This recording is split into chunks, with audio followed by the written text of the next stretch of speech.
kamusta na po? Si Lotsky po ito. Maraming pong salamat sa pagsusubaybay sa aking channel.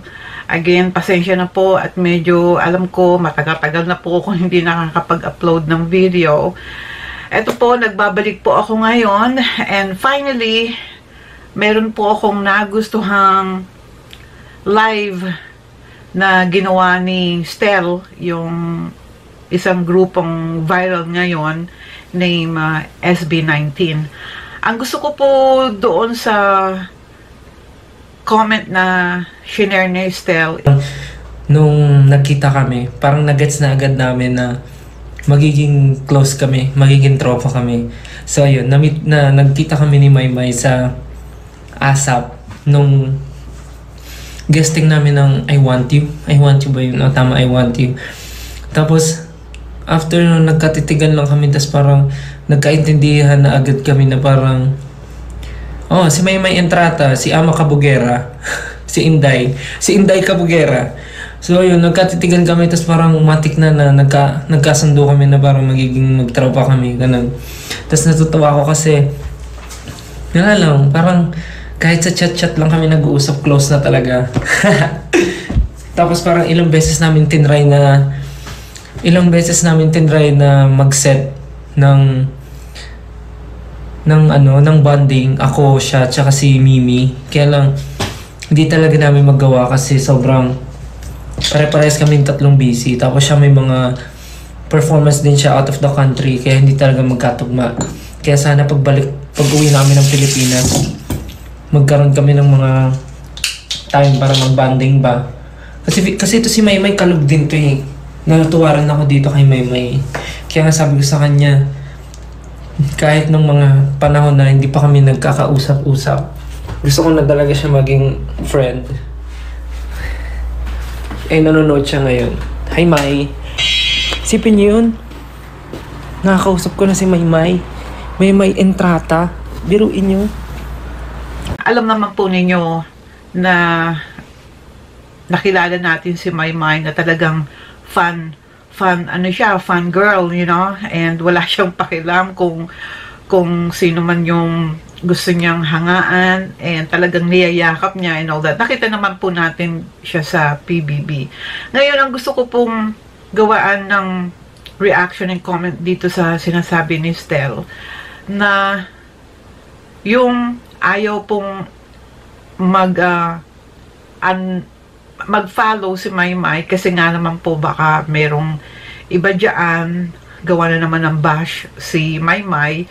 Kasi alam ni Maymay and nandoon po yung kanyang pakiramdam nung nagsisimula pa lang siya. And ganyan po yung pakiramdam din ni Stel dahil nung, Diyos ko guys, nung napanood ko po yung iba-ibang interview ng SB19, ang dami po talaga nilang pinaghirapan para lang po makilala at magtagumpay sa kanilang career, and ganun po yung situation din way back nung gusto din pong makilala si Maymay as Maymay Entrata, and alam niya po nga yung situation na ganun na pagka alam niyang dapat, ibig ko sabihin is, alam po ni Maymay yung boundary niya para hindi naman nga po siya nakakapagbigay negatibo sa mga ibang, alam na po ninyo, kasi wala naman po talagang satisfaction pagka meron ka pong hinahangaan, tapos all of a sudden, biglang may makakakita na, bakit nandito yan? Alam mo na, gagawa na naman ng gimmick and all that. Hindi na po kailangan ni Maymay yun kasi, Diyos ko, nakita naman po ninyo yung kanyang improvement sa kanyang career. Talaga naman, nandoon na po siya. And kaya nga po, yan, nagustuhan ko yung comment ni Stel na sana nga daw makamit din po niya yung mga nakakamit ni Maymay, yung career, yung kanyang ang nakakatawa po dito yung love life. And aminado naman po tayong lahat na kitang-kita naman po natin na si Maymay po talaga is napaka contented hindi na po niya kailangan pa ng gimmick and all that.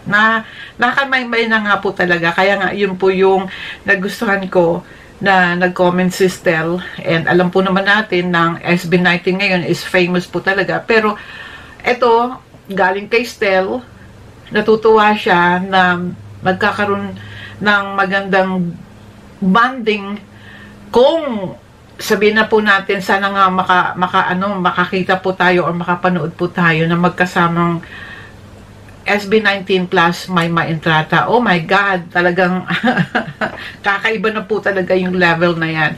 So, natutuwa po ako dahil pagka humahanga po ako talaga naman, ando doon na po yung low profile muna, ang personality ng isang tao, tapos pag naging famous, ando doon pa rin, low profile pa rin sila, hindi po sila lumalaki ang ulo. And nakita ko po yun kay Maymay Entrata, plus ngayon, ito nga pong SB19. Kasi sabi ko nga po sa inyo, na subaybayan ko mga ilan-ilan yung mga interview ng SB19 na super, super down to earth itong mga batang ito.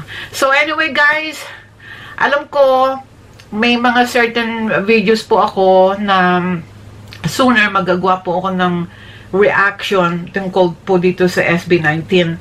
And magbigay na lang po kayo ng comment kung ano pa po ba ang gusto nyo pong gawin na video reaction ko na dito sa iniidolo nating si Maymay Entrata. Kasi alam ko po, napaka-busy po ni Maymay ngayon kasi pumunta po ako sa IG account niya.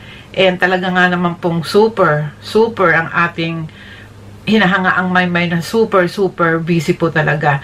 So, marami pong salamat sa pagsusubaybay po ng aking channel. And hopefully, hindi po kayo mawalaan po ng, sabihin na natin, I hope hindi ko po kayo naboboard. And sooner or later po, magagawa din po ako ng mga present video reaction na alam ko pong magugustuhan ninyo. Alright? So, guys, please like this video and don't forget to click the notification bell para po na-notify po kayo kapag may bagong video po ako. And shout out po doon sa mga sumusubaybay po sa aking channel. Andyan, makikita niyo po yung mga pangalan ninyo.